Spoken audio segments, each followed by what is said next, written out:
नमस्कार, मी तेजस दामोदर धर्माळे, नागपूर शहराचा एक साधारण नागरिक. स्वागत करतो आपल्या सर्वांचं माझ्या युट्यूब चॅनलवर.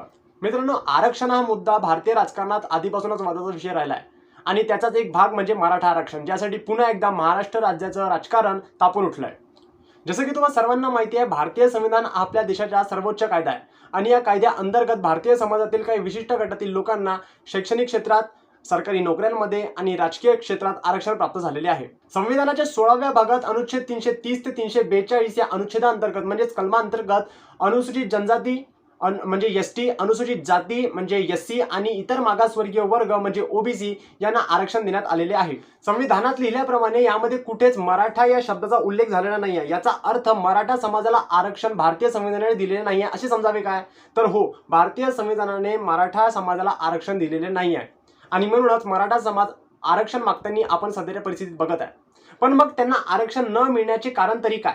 यासाठी आपल्याला मराठा समाजात कोणत्या लोकांचा समावेश होतो आणि त्यांचा इतिहास काय आहे हे जाणून घेणे महत्त्वाचे आहे.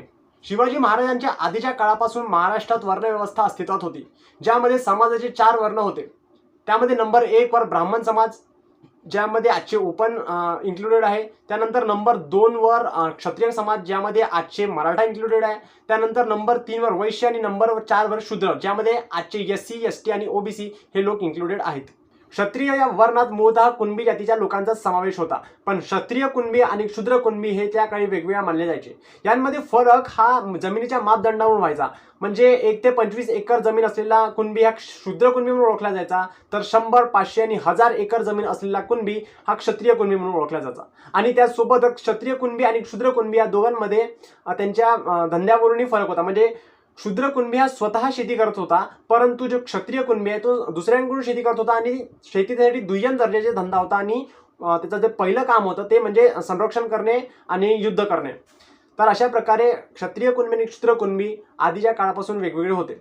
पण शिवाजी महाराजांच्या काळात मराठी साम्राज्य हे धनसंपत्तीने संपन्न झाल्या कारणामुळे अनेक शूद्र कुणबी हे क्षत्रिय वर्णात मोडल्या गेले व क्षत्रियांची संख्या वाढत गेली व त्यासोबतच जो कुणबी समाज आहे तो धनाढ्य होत गेला. पण त्यानंतर 1818 मध्ये ब्रिटिशांनी मराठी साम्राज्य बुडवल्यानंतर मराठी साम्राज्याला उतरती कळा लागली आणि शिवाजी महाराजांच्या काळात नवगे वावगे धनाढ्य झालेली कुणबी स्वतःला अंदाजे हाच तो काळ होता जेव्हा स्वतःला कुणबी ऐवजी मराठा म्हणून घेऊ लागले आणि स्वतःला शूद्र कुणबी यांपासून दूर करत मराठा समाज बनविला. आणि इतिहासाच्या या संदर्भावरून असे स्पष्ट होते की मराठा लोक मूळतः कुणबीच आहेत आणि ओबीसी या प्रवर्गात आधीच त्यांचा समावेश करण्यात आलेला आहे. त्यानंतर इंग्रजांपासून आपला भारत देश स्वतंत्र झाला व आपल्या भारतामध्ये भारतीय संविधान अस्तित्वात आले. भारतामध्ये त्याकाळी असणारी सामाजिक असमानता नष्ट करण्यासाठी, जातीभेद नष्ट करण्यासाठी भारतीय समाजातील काही विशिष्ट वर्गातील लोकांना आरक्षण देण्याचे ठरवण्यात आले, ज्यामध्ये सरकारी नोकऱ्यांमध्ये जागेचे आरक्षण, शैक्षणिक क्षेत्रात विद्यार्थ्यांसाठी आरक्षण व एससी, एसटी, ओबीसी या समाजाचा चांगल्या प्रकारे विकास व्हावा म्हणून या समाजातील लोकांना राजकीय क्षेत्रात आरक्षण देण्यात आले. पण देश स्वतंत्र झाला त्या काळात मराठा लोक हे धनाढ्य होते. सरकारी नोकरी करणे म्हणजे त्यांना अत्यंत कमीपणाचे काम वाटत होते, कारण की स्वतःच्या घरी नोकरी देणारे ते लोक होते आणि दुसऱ्यांच्या घरी आपण नोकरी कशी करावी असा त्यांचा पवित्रा होता. आणि त्यासोबतच त्या काळात शिक्षणाचे महत्त्वही कमी असल्या कारणामुळे ओबीसी प्रवर्गातून मिळणारे जे आरक्षण आहे ते त्यांनी स्वतःहून फेटाळले. पण सध्याच्या काळात मंदीच्या फटक्यांमुळे, महागाईमुळे, अत्यंत विफल ठरलेल्या मागील काही सरकारी धोरणांमुळे व त्यासोबतच भाऊबंदकीमध्ये वाटण्यात आलेल्या म्हणजे जमिनीत असलेल्या वाटपांमुळे मराठा समाजावर, एकेकाळी धनाढ्य असणाऱ्या मराठा समाजावर आज आरक्षण मागण्याची वेळ आलेली आहे. आता आपण चालू मुद्द्यावर येऊ की इतकी वाईट परिस्थिती मराठा समाजावर आली आहे तरी सुद्धा महाराष्ट्र सरकारने देऊ केलेल्या 16% मराठा आरक्षणावर सुप्रीम कोर्टने स्थगिती का आणली आणि त्यासोबतच 50% पेक्षा जास्त आरक्षण देता येणे शक्य नाही असे का म्हटले? मराठा समाजाचा आक्रोश बघता महाराष्ट्र सरकारने 16% मराठा आरक्षण देण्याचे भारतीय संविधानाच्या मूलभूत अधिकाराच्या अनुच्छेद 15(4) नुसार मान्य केले होते. पण सरकारच्या निर्णयावर स्थगिती आणत, सुप्रीम कोर्टने स्थगिती आणत हे स्पष्ट सांगितले की 50%च्या वर आरक्षण देता येऊ शकत नाही भारतीय संविधानाच्या मूलभूत अधिकाराच्या अनुच्छेद 16(4) ख या कलमानुसार.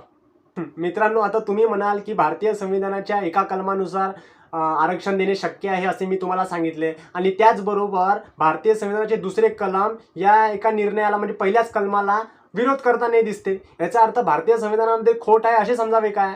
तर मी म्हणेल हो, भारतीय संविधानात खोट आहे. ते म्हणजे कुठे की 9th शेड्यूल आणि 10th शेड्यूल हे जे 2 शेड्यूल्स आहेत ते भारतीय संविधानाचे जे पहिले विषयोत्तम झाले होते 1951 मध्ये, तेव्हा कोणतीही भारतीय म्हणजे निवडणूक झाली नव्हती आणि संसदही बसलेली नव्हती, ऑफिशियल संसद बसलेली नसती, तरी सुद्धा हे भारतीय संविधानामध्ये विशोधन झाले, जे की संसदच्या जो म्हणजे लॉ आहे त्याच्यानुसार अतिशय चुकीची गोष्ट आहे. असंवैधानिक ही जे 9 शेड्यूल आणि 10 शेड्यूल टाकण्यात आलेले होते. मूळ जे संविधान 1950 रोजी जे मूळ संविधान आपल्या भारतामध्ये अस्तित्वात आले होते, बाबासाहेबांद्वारे लोकार्पण जे झाले होते, त्या मूळ संविधानात 9 शेड्यूल आणि 10 शेड्यूल हे अस्तित्वात नव्हते, जे की मूळ संविधान हे अतिशय बरोबर होते. परंतु 1951 मध्ये हा 9 शेड्यूल आणि 10 शेड्यूल हे जे व्हायरस आहे हे भारतीय संविधानामध्ये टाकण्यात आले आणि याच 9 शेड्यूल अंतर्गत जे महाराष्ट्र सरकारला जे आणि केंद्र सरकारला अधिकार प्राप्त आहे कोणताही आरक्षणाचा कायदा बनवण्याचे, तर हे सुद्धा त्या 9 शेड्यूल इल्लीगल असल्याबरोबरच हा जो महाराष्ट्र सरकारचा जो निर्णय होता तो सुद्धा इल्लीगल ठरण्यात आलेला आहे.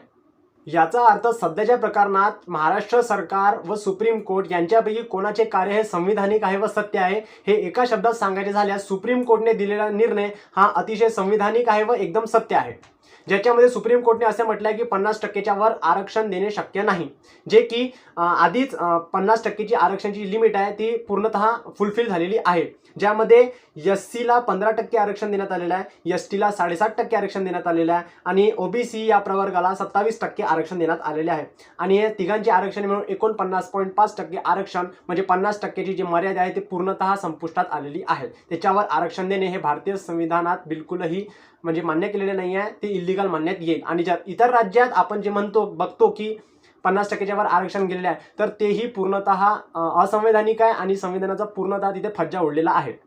आणि आता राहिला मराठा समाजाच्या आरक्षणाचा प्रश्न. तर एक गोष्ट मी मराठा समाजातील सर्व लोकांना नम्रपणे सांगू इच्छितो की मराठा समाजातील सर्व लोकांचा समावेश आधीच कुणबी जात असल्या कारणामुळे ओबीसी या प्रवर्गात होतो, ज्याचा अर्थ तुम्हा सर्वांना आरक्षण हे आधीच प्राप्त झालेले आहे. जर तुम्ही स्वतःला कुणबीऐवजी मराठा म्हणून घ्याल तर अनुच्छेद 340 भारतीय संविधानाच्या अनुच्छेद 340 अनुसार ओबीसी प्रवर्गातून जे आरक्षण मिळत आहे त्यापासून तुम्ही नेहमी वंचित राहाल. आधीच आरक्षणाची मर्यादा 50% झाली असल्या कारणामुळे कितीही आंदोलने केली, कोणत्या नेत्यांनी कितीही आश्वासने दिली तरी मराठा आरक्षण नावाची नवीन गोष्ट अस्तित्वात येणार आहे नाही.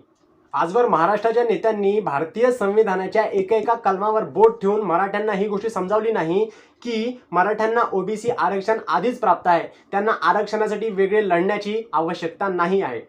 पण सत्तेचे राजकारण करण्यासाठी मराठा समाजातील लोकांना अंधारात ठेवल्या जात आहे. आरक्षण प्राप्त असताना सुद्धा तुम्हाला लोकांना आरक्षणासाठी त्याच गोष्टीसाठी पुन्हा पुन्हा संघर्ष करण्यास भाग पडत आहे.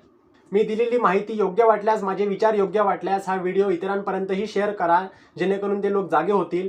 व त्यासोबतच मी काही चूक बोललो असेल तर हात जोडून माफी मागतो आणि तुम्ही माझं कोणत्या गोष्टी चुकलेल्या आहेत त्या मला कमेंट बॉक्समध्ये अवश्य कळवा.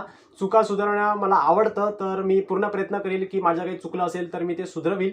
आणि त्यासोबतच हा तुम्ही व्हिडिओ शेवटपर्यंत बघितला त्यासाठी मनापासून आपले आभार. धन्यवाद.